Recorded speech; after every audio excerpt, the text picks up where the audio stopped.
Hello दोस्तों, संघर्ष institute में आप सभी का स्वागत है। तो चलिए बच्चों, आज हम लोग पढ़ने वाले हैं 28 अप्रैल 2023 का करंट अफेयर्स। तो चलिए शुरुआत करते हैं इस मोटिवेशन क्वेट के साथ जो आपके सामने है। काम करो ऐसा कि एक पहचान बन जाए, हर कदम ऐसा चलो कि निशान बन जाए। यहाँ जिंदगी तो हर कोई काट लेता है, जिंदगी जियो इस कदर की मिसाल बन जाए। इसी तरीके से हम लोग आगे बढ़ने वाले हैं और चलिए चलते हैं भाई पहले क्वेश्चन की ओर जो आपकी स्क्रीन पर है। सबसे पहला क्वेश्चन आज का है, किस क्रिकेट स्टेडियम की पश्चिमी ट्रिब्यून को सचिन तेंदुलकर स्टैंड के नाम से जाना जाएगा? तो इसका आंसर क्या होने वाला है? इसका आंसर होने वाला है शारजाह क्रिकेट स्टेडियम जो संयुक्त अरब अमीरात में स्थित है। इस बात को हम लोग ध्यान रखेंगे। इंपॉर्टेंट फैक्ट्स में अगर बात करें तो कहां पर सचिन तेंदुलकर और ब्रायन लारा के नाम पर एक गेट का अनावरण किया गया? तो सिडनी क्रिकेट ग्राउंड, इस बात को हम याद रखेंगे, जो ऑस्ट्रेलिया में स्थित है।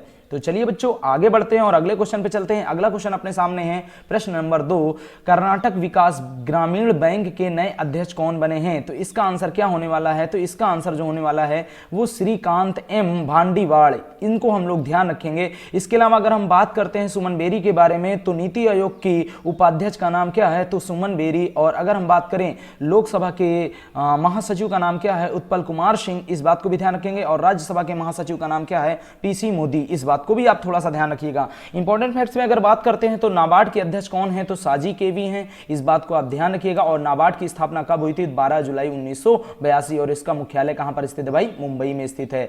आगे बढ़ते हैं, सेबी के अध्यक्ष कौन है तो प्रेजेंट टाइम में? तो सेबी के अध्यक्ष है माधवीपुरी बुच, इस बात को हम ध्यान रखेंगे। और सेबी की स्थापना जो हुई थी 12 अप्रैल 1988 को, लेकिन इसको वैधानिक मान्यता जो दी गई वो 30 जनवरी 1992 को। और इसका हेडक्वार्टर कहां पर स्थित है? मुंबई में स्थित है। सिडबी के बारे में बात करें तो इसके अध्यक्ष हैं एस रमण, ये ध्यान रखेंगे। और अगर इसकी स्थापना की बात करें तो 2 अप्रैल 1990 को। और इसका हेडक्वार्टर कहां पर स्थित है? लखनऊ में स्थित है। अगर बात करें आरबीआई के 25वें गवर्नर प्रेजेंट टाइम में कौन है? तो इसका आंसर हो जाएगा शक्ति कांत दास, जो वर्तमान में आरबीआई के गवर्नर हैं। और अगर हम बात करते हैं आरबीआई की स्थापना 1 अप्रैल 1935 को हुई थी और इसका हेडक्वार्टर कहां पर स्थित है?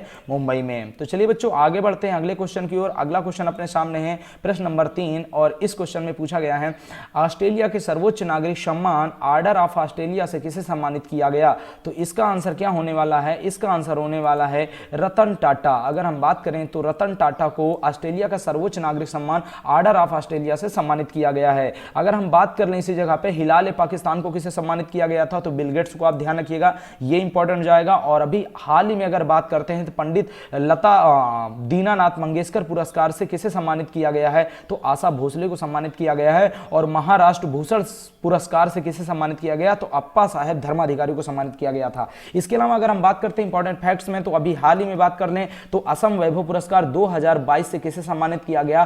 तपन सैकिया को सम्मानित किया गया। लेकिन अगर हम यहीं पर बात करते हैं असम वैभव पुरस्कार 2021 से किसे सम्मानित किया गया था? तो रतन टाटा को सम्मानित किया गया था। और अगर पूछा जाए कि असम का सर्वोच्च नागरिक सम्मान का नाम क्या है? तो उसका आंसर क्या होने वाला है? असम वैभव, इस बात को आप ध्यान रखिएगा। और पोलैंड के सर्वोच्च नागरिक सम्मान से किसे सम्मानित किया गया? तो व्लादिमीर जेलेंस्की, जो यूक्रेन के प्रेजेंट टाइम में राष्ट्रपति भी हैं, इस चीज को हम ध्यान रखेंगे। और जर्मनी के सर्वोच्च नागरिक सम्मान से भी हाल ही में किसे सम्मानित किया गया? तो एंजेला मार्कल। अगर हम बात करें तो एंजेला मार्कल जर्मनी की पूर्व चांसलर भी रह चुकी हैं, इस बात को हम ध्यान रखेंगे। और प्रेजेंट टाइम में अगर पूछा जाए कि जर्मनी के चांसलर का नाम क्या है, तो आप बताइएगा ओलफ सोल्ज। क्या नाम? ओलफ सोल्ज बताइएगा, ये आप ध्यान रखिएगा। और दूसरा लता दीनानाथ मंगेशकर पुरस्कार 2023 से किसे सम्मानित किया गया? तो आशा भोसले को सम्मानित किया गया। लेकिन अगर आपसे यह पूछा जाए कि पहला लता दीनानाथ मंगेशकर पुरस्कार किसे दिया गया था, तो नरेंद्र मोदी को दिया गया था, इस बात को भी आप ध्यान रखिएगा।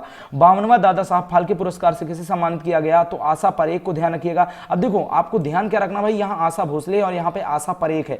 तो 52वां दादा साहब फाल्के पुरस्कार जो दिया गया वो आशा परेख को दिया गया। लेकिन अगर दूसरा लता दीनानाथ मंगेशकर पुरस्कार की बात की जाए तो इसे किसे दिया गया भाई? आशा भोसले को दिया गया, इस बात को आप ध्यान रखिएगा। तो चलिए बच्चों आगे बढ़ते हैं अगले क्वेश्चन की ओर। अगला क्वेश्चन अपने सामने है भाई, 64 वर्ष बाद व्यक्तिगत रूप से किसे रेमन मैग्सेसे पुरस्कार से सम्मानित किया गया? तो आपका जो यहां पर आंसर होने वाला है वो आंसर होने वाला है दलाई लामा। तो हम लोग याद रखेंगे, तिब्बत के दलाई लामा की बात कर ले तो इनको 64 वर्ष बाद व्यक्तिगत रूप से रेमन मैग्सेसे पुरस्कार से सम्मानित किया गया। अगर बात करें तो 14वें दलाई लामा का नाम क्या है? तो तेनजिंग ग्यात्सो। क्या नाम है भाई? तेनजिंग ग्यात्सो। ये जो है याद रखिएगा, तिब्बत के जो दलाई लामा है प्रेजेंट टाइम हिमाचल प्रदेश में इनका निवास है भाई। ये तिब्बत से इनको भगा दिया गया था तो भारत में आके बस गए हैं, तो वो वो 14वें क्रम के दलाई लामा हैं, जिनको याद रखिएगा अभी रेमन मैग्सेसे पुरस्कार से सम्मानित किया गया। इस बात को आप ध्यान रखिएगा। और इनको किस वर्ष रेमन पुरस्कार देने की बात कही गई थी, तो 1959 में इनको रेमन मैग्सेसे पुरस्कार देने की बात कही गई थी, लेकिन कई कारणों की वजह से इनको अभी हाल ही में प्रदान किया गया है व्यक्तिगत रूप से।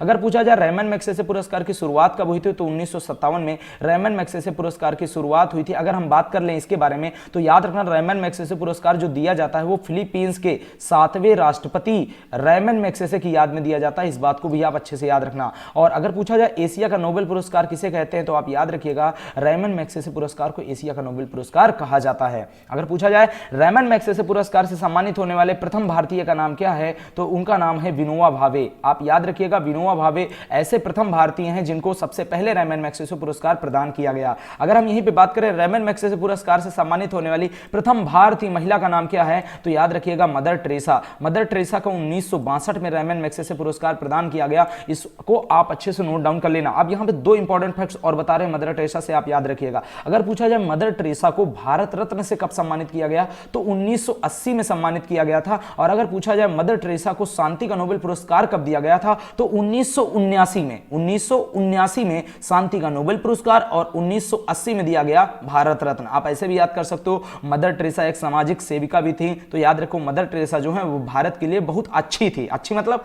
80, तो आपको याद रखना है मदर टेरेसा को 1980 में भारत रत्न से सम्मानित किया गया। अगर बात की जाए जयप्रकाश नारायण को रेमन मैग्सेसे पुरस्कार कब दिया गया, 1965 में। सत्यजीत रे को कब दिया गया, 1992 में। और MS स्वामीनाथन को कब दिया गया, 1986 में। अरविंद केजरीवाल को कब दिया गया था, 2006 में। इंपॉर्टेंट इसको आप ध्यान रखिएगा। रवीश कुमार को कब दिया गया था, 2019 में। चलिए बच्चों आगे बढ़ते हैं अगले क्वेश्चन की ओर। अगला क्वेश्चन अपने सामने है, प्रश्न नंबर 5। तीसरे क्वाड सम्मेलन का आयोजन कहां किया जाएगा, तो इसका आंसर करिए सारे बच्चों। इसका आंसर जो होने वाला है वो आप सारे बच्चे ध्यान रखिएगा, सिडनी। तो याद रखना ऑस्ट्रेलिया में सिडनी में किया जाएगा तीसरा क्वाड सम्मेलन का आयोजन। इस बात को आप ध्यान रखिएगा। अब अगर बात करते हैं क्वाड देश कौन कौन से हैं, तो याद रखिए क्वाड देश जो हैं वो 4 हैं, अमेरिका, भारत, जापान और इसके साथ ऑस्ट्रेलिया, जिसको हमें ध्यान रखना है। अमेरिका के राष्ट्रपति का नाम क्या है, जो बाइडेन। भारत के प्रधानमंत्री का नाम नरेंद्र मोदी। जापान के प्रधानमंत्री का नाम फुमियो किशिदा और ऑस्ट्रेलिया के प्रधानमंत्री का नाम एंथनी अल्बनीज है। तो याद रखना इन 4 देशों के प्रमुखों की एक बैठक होगी जिसे हम लोग क्वाड सम्मेलन कहेंगे। और ये होने वाला है, जो तीसरा होने वाला है वो सिडनी में होगा। और यहीं पर चारों देशों के प्रमुख जो हैं वो भाग लेने वाले हैं। इस बात को आप ध्यान रखना। अगर पूछा जाए मालाबार युद्धाभ्यास किन देशों के मध्य होता है, तो हमें याद रखना है क्वाड देशों के मध्य। अब वो क्वाड देश कौन कौन से हैं, अमेरिका, भारत, जापान और ऑस्ट्रेलिया। इस बात को आप सारे बच्चे अच्छे से ध्यान रखिएगा, वेरी वेरी इंपॉर्टेंट। और एक बात और ध्यान रखना है मालाबार से, अगर पूछा जाए भारत में सोने और हीरे की सबसे बड़ी कंपनी का नाम क्या है, तो मालाबार डायमंड्स। ये आपको अच्छे से याद रखना है, इंपॉर्टेंट हो जाएगा। चलिए बच्चों आगे बढ़ते हैं अगले क्वेश्चन की ओर। अगला क्वेश्चन प्रश्न नंबर 6 है, तो इसको भी आप अच्छे से याद रखना। अगर पूछा जाए 37वें राष्ट्रीय खेल का आयोजन कहां किया जाएगा, मोस्ट इंपॉर्टेंट क्वेश्चन है, 100% छपने वाला एकदम क्वेश्चन है। इस बात को आप ध्यान रखिएगा। तो इसका जो आयोजन किया जाएगा वो गोवा में किया जाएगा। इस बात को आप ध्यान रखिए। तो 37वां राष्ट्रीय खेल कहां होने वाला है, तो याद रखना ये गोवा में होने वाला है। इसको आप अच्छे से याद रखना, वेरी वेरी इंपॉर्टेंट है। और इंपॉर्टेंट फैक्ट्स में अगर बात करें तो इसका आयोजन जो होगा अक्टूबर महीना 2023 में होगा और इसका उद्घाटन कर देंगे प्रधानमंत्री नरेंद्र मोदी। इस बात को अच्छे से ध्यान रख लेना, नोट कर लेना, पेपर में छपेगा। इसमें से देखो अब इस क्वेश्चन ये भी छप सकता है, अब इसमें से कोई ना कोई क्वेश्चन जरूर छप सकता है। तो आप सारे क्वेश्चनों को अच्छे से ध्यान रखिए। बार बार पढ़ोगे तो चीजें याद होंगी, एक बार में चीजें याद नहीं होती। तो इस कारण से आपको अच्छे से पढ़ना है। बहुत ही कम समय में वीडियो बनाता हूं ताकि 10 मिनट, 12 मिनट, 15 मिनट इसमें आपके डेली के टॉप बढ़िया से बढ़िया क्वेश्चन सॉल्व हो सकें और आप अच्छे से उनको याद भी कर सको।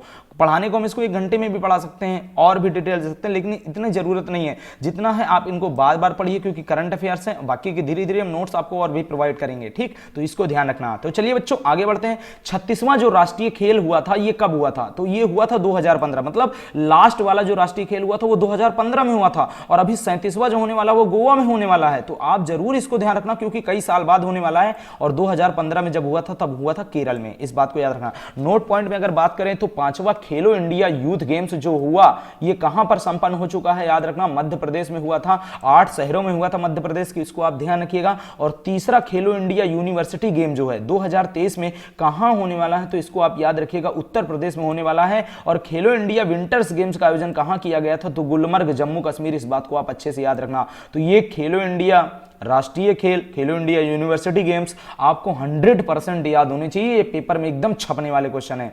गोवा मुक्ति दिवस हर साल कब मनाया जाता है? तो 19 दिसंबर को गोवा मुक्ति दिवस मनाया जाता है। लेकिन अगर पूछा जाए गोवा मुक्त कब हुआ था, तो 19 दिसंबर 1961 को गोवा मुक्त हुआ था, इस बात को याद रखना। और मुक्ति किससे मिली थी भाई? पुर्तगालियों से मिली थी। अगर आपसे यह भी पूछा जाए कि भारत सबसे पहले आने वाले और भारत से सबसे बाद में जाने वाले विदेशी कौन है, तो आपको बताना है पुर्तगाली हैं। कौन है भाई? पुर्तगाली हैं, इस बात को आप याद रखना। और गोवा अपना स्थापना दिवस जो मनाता है वो 30 मई को मनाता है। और याद रखिए गोवा अपना स्थापना दिवस पहली बार कब मनाएगा? 19 मई 1987 को मनाया था, इस बात को आप ध्यान रखिएगा। और गोवा को किस ऑपरेशन के तहत आजाद कराया गया था? तो ऑपरेशन विजय चलाया गया था भारतीय सेना के द्वारा, जिसके तहत गोवा को आजाद कराया गया, स्वतंत्र कराया गया, इस बात को आप ध्यान रखिएगा, मुक्त कराया गया। आगे बात करें तो गोवा पर पुर्तगालियों ने कब कब्जा किया था? तो भाई 1510 ईस्वी में गोवा पर पुर्तगालियों ने कब्जा कर लिया और आगे चलकर भाई यहां पर इन्होंने शासन करना स्टार्ट कर दिया। तो चलिए भाई आगे बढ़ते हैं अगले क्वेश्चन की ओर। अगला क्वेश्चन अपने सामने है प्रश्न नंबर 7। तो याद रखिएगा एडवांटेज हेल्थ केयर इंडिया 2023 के छठे संस्करण का उद्घाटन प्रधानमंत्री नरेंद्र मोदी ने कहां पर किया? तो इसका जो आंसर हो जाएगा वो हो जाएगा नई दिल्ली। तो नई दिल्ली में एडवांटेज हेल्थ केयर इंडिया 2023 के छठवें संस्करण का उद्घाटन नरेंद्र मोदी के द्वारा किया गया, इस बात को आप ध्यान रखना, इंपॉर्टेंट हो जाएगा। वन अर्थ वन हेल्थ के तहत इसका उद्घाटन किया गया नरेंद्र मोदी के द्वारा और वेरी वेरी इंपॉर्टेंट है, कई देशों के इसमें स्वास्थ्य मंत्री इन्होंने भाग लिया, इस बात को आप अच्छे से ध्यान रखना, वेरी वेरी इंपॉर्टेंट है। और अगर पूछा जाए विश्व स्वास्थ्य दिवस कब मनाया जाता है? तो 7 अप्रैल को मनाया जाता है और इस वर्ष जो थीम थी उसकी health for all, health for all, इस चीज को आप ध्यान रखिएगा, वेरी वेरी इंपॉर्टेंट हो जाएगा। इंपॉर्टेंट फैक्ट्स में बात करें तो सारे के सारे इंपॉर्टेंट क्वेश्चन है, A to Z important question है, आप ध्यान रखिएगा, इसको नोट कर लेना, कहीं ना कहीं छपा हुआ मिलेगा जरूर, ये बात आप ध्यान रखिएगा।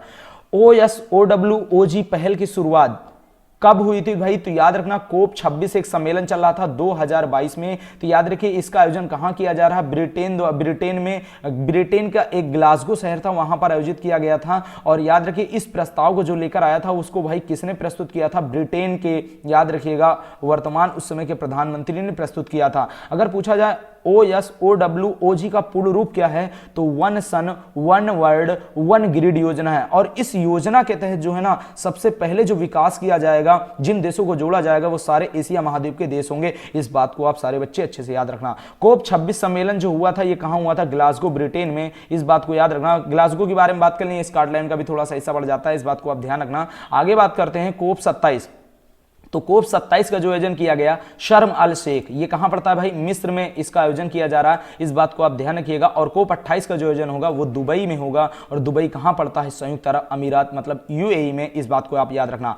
इंटरनेशनल सोलर अलायंस जिसको ISA कहते हैं, इसका गठन कब हुआ था भाई? 30 नवंबर 2015 को इसका गठन हुआ था। और याद रखना इसका जो गठन हुआ था वो कोप 21 सम्मेलन में हुआ था जो 2015 में हुआ था। और ये आयोजन कहां हुआ था? पेरिस, फ्रांस में, इस बात को याद रखना। इसी समय यह निर्णय लिया गया था तक इंटरनेशनल सोलर अलायंस का गठन किया जाए और इसके तहत इसमें बहुत सारे देश शामिल हो चुके हैं, ये आपको याद रखना है। और ISA का जो मुख्यालय है वो कहां पर स्थित है? गुरुग्राम, हरियाणा। तो याद रखिएगा इंटरनेशनल सोलर अलायंस का जो हेडक्वार्टर है वो गुरुग्राम, हरियाणा में है, इस बात को सारे बच्चे याद रखिएगा, वेरी वेरी इंपॉर्टेंट हो जाएगा। चलिए बच्चों आगे बढ़ते हैं अगले क्वेश्चन की ओर। 8वां क्वेश्चन अपने सामने है, साइकिलिंग महासंघ के अध्यक्ष कौन चुने गए हैं? तो आप अच्छे से इसको नोट डाउन कर लीजिए, वेरी वेरी इंपॉर्टेंट है, आप अच्छे से ध्यान रखना। पंकज सिंह, तो आपको पता होना चाहिए राजनाथ सिंह प्रेजेंट टाइम में रक्षा मंत्री हैं, तो उनके पुत्र हैं पंकज सिंह जिनको साइकिलिंग महासंघ का अध्यक्ष चुना गया है।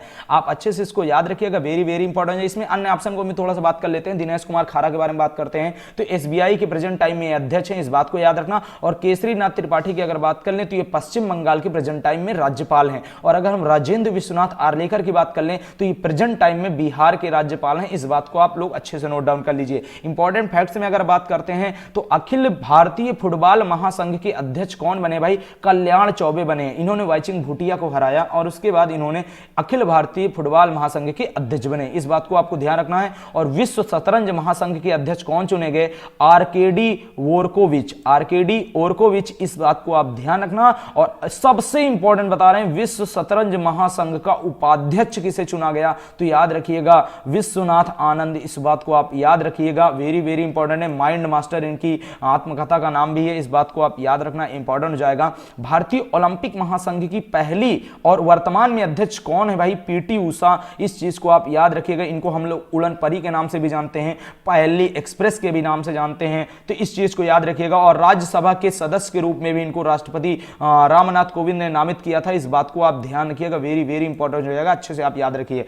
हॉकी इंडिया के वर्तमान में अध्यक्ष कौन है भाई? दिलीप तिर्की हैं। कौन है भाई? दिलीप तिर्की हैं वर्तमान में हॉकी इंडिया के अध्यक्ष, इस चीज को आप याद रखिएगा। बीसीसीआई के वर्तमान में अध्यक्ष कौन है भाई? रोजर बिन्नी है, इस चीज को आप अच्छे से याद रखना, वेरी वेरी इंपॉर्टेंट हो जाएगा। चलिए बच्चों आगे बढ़ते हैं अगले क्वेश्चन की ओर। 9वां क्वेश्चन अपने सामने है, याद रखना। विश्व बैंक द्वारा जारी लॉजिस्टिक प्रदर्शन सूचकांक 2023 में भारत का कौन सा स्थान रहा है? तो इसका जो इसमें अगर बात करें तो भारत का जो स्थान रहा है वो रहा है 38वां। वो कौन सा स्थान रहा भाई? 38वां रहा है लॉजिस्टिक प्रदर्शन सूचकांक में, इस चीज को आप ध्यान रखिएगा, वेरी वेरी इंपॉर्टेंट है। और इंपॉर्टेंट फैक्ट्स में हम लोग महत्वपूर्ण सूचकांक से संबंधित कुछ क्वेश्चन यहाँ पे और ध्यान रख लेते हैं, और याद रखना है सारे क्वेश्चन आप सारे बच्चे ध्यान रखिएगा, पेपर में कहीं ना कहीं आपके आ सकता है, इसको आप अच्छे से नोट डाउन करिएगा। फीफा रैंकिंग 2023 में भारत का कौन सा स्थान है भाई? 101वां है, तो फीफा रैंकिंग में भारत का स्थान 101वां है। भुखमरी सूचकांक 2023 में भारत का स्थान कौन सा है भाई? 107वां है, इस चीज को आप याद रखिएगा, वेरी वेरी इंपॉर्टेंट हो जाएगा। और पर्यावरण प्रदर्शन सूचकांक 2022 में भारत का स्थान अंतिम, मतलब 180 देशों में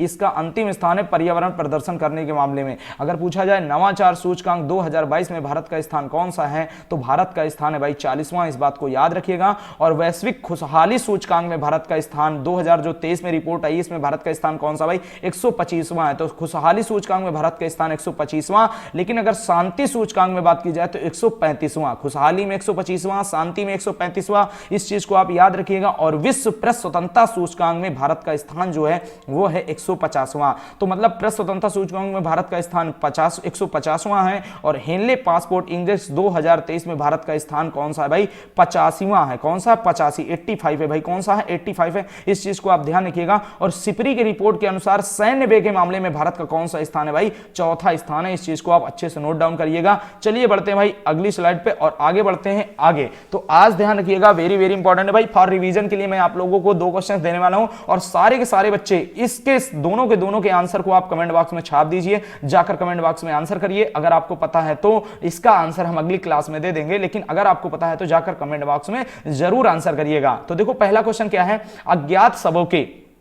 अज्ञात शवों के लिए एक डीएनए डेटाबेस स्थापित करने वाला भारत का पहला राज्य कौन सा है? तो याद रखिएगा, भारत को जो पहला राज्य है वो आपको बताना है। और दूसरा क्वेश्चन क्या है? किस राज्य सरकार ने खेल संस्कृति को पुनर्जीवित करने के लिए एक पंचायत और एक खेल मैदान योजना शुरू की है? इस चीज को आप अच्छे से ध्यान रखिए और जाकर कमेंट बॉक्स में आंसर करिए। और साथ ही साथ कोई सुझाव हो वो भी हमें दे सकते हो, और अगर वीडियो आपको पसंद आया हो तो लाइक करिए, और क्वेश्चन का आंसर जाके कमेंट बॉक्स में कमेंट करिए, अपने दोस्तों के साथ शेयर करिए, और सब्सक्राइब कर लीजिए, ताकि जितने भी वीडियोज मैं अपलोड करूं वो उनके सारे के सारे नोटिफिकेशन आप तक सही समय पर पहुंच जाएं। इस चीज को आप ध्यान रखिए। जय हिंद, जय भारत।